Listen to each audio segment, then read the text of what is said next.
Hey everybody, this is Chris Parry here from Equity Guru with today's 3-minute hit. Welcome to 2023. It's a new year, and let's start things off with an absolute fucking dumpster fire. I am, of course, talking about modern plant-based foods. MEAT is the ticker symbol. You may not have heard much talk about this one for a while, but a couple of years ago, it was the talk of the street. It went from next to nothing to a couple $100 million of market cap in the space of about a month, courtesy of the crew behind the Bridgemark scandal. Yes, as they were dealing with the regulators and explaining to people why they shouldn't go to prison, they were putting out their next big deal, and that was a plant-based foods move.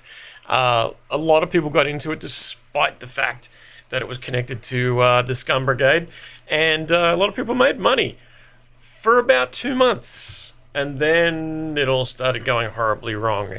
Let me demonstrate to you how that is. So here we are with the stock chart. And as you'll see, it went really well to start with. And oops, after a couple of months, people couldn't resist. They had to start selling off those hundreds of millions of dollars worth of cheap paper. And as they did, there's a little bit of marketing done to keep the thing above water long enough that they could, oh my, it just keeps getting worse. Oh my goodness, look at this. And here we are today. Listen, look, I've made money with scumbags before, right? Like, that's the business we're in. You see a deal that you know is going to be up and down within 4 months, and there's going to be money to be made in those first few months because they're going to pump the hell out of it. But as soon as the free trading paper frees up, it's just going to be a dumpster fire all the way down. And people knew what they were getting into with, at the time, it was called modern meat.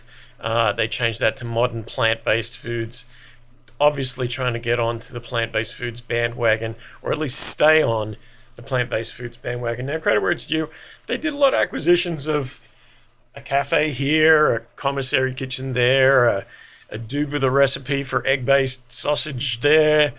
But there was never any real business done on this thing. And, you know, right now they're late on their financials.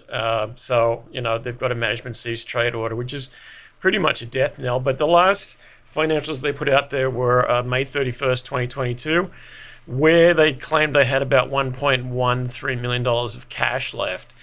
They're also losing about $1.1 million worth of cash per quarter. The revenue on the 3 months ended May 31 was $351,000. Now, for a company that was worth a couple of $100 million when it came out the gate, revenue of $350,000 is pretty terrible. Cost of sales for that, $238,000. So the gross profit is negligible.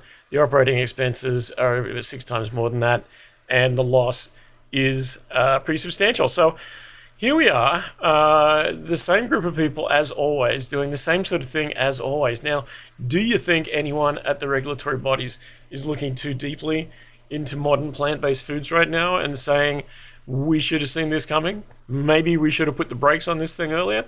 Maybe we shouldn't have got to the point where it's effectively out of cash and where its stock price has gone from $4.50 to 10 cents. I will tell you that there are 5-cent options in the company. So even at a massive sell-off like that, if you were in there as one of the founders, you are still on a double, which is something that should make all good retail shareholders shake their head and say, how is it so easy for a crew with such a bad rep to run such an obvious end run around investors? Like, coming out the gate, this thing was worth like 9 figures. And it didn't have a product. Like, it was literally, we've created a plant-based sausage product that's for sale in 4 or 5 specialty grocery stores in Vancouver. That was the product. And they had hundreds of millions of dollars of market cap. Like, sometimes the markets just don't make any sense to me. I will say that we were, from the outset, yelling at people saying, do not get into this thing. Do not allow yourself to be taken. But shit, man, everyone made money. The usual Vancouver types, they made their cash. They got out before retail did. People who believed the marketing were buying all the way down and never really looking at what they were buying. Well, now you've got a situation where the most recent financials that we can see were in May of last year. There's an MCTO out in play right now because the company hasn't posted its most recent financials. I would hazard a guess to say that when they do post them, they will not be pretty, and there might not be much more business for this company to do. Prove me wrong, company, but that's the way it looks to me. And when that happens, when the final egg is flipped, when the final saucepan is banged down on the service area, and when the final intern says, "Chef, please, may I turn out the lights?" it will be Equity Guru and Chris Parry who will say, "We were the loudest, we were the first to say, get the fuck out of here with this mob." And ultimately, we were once again correct. RIP MEAT.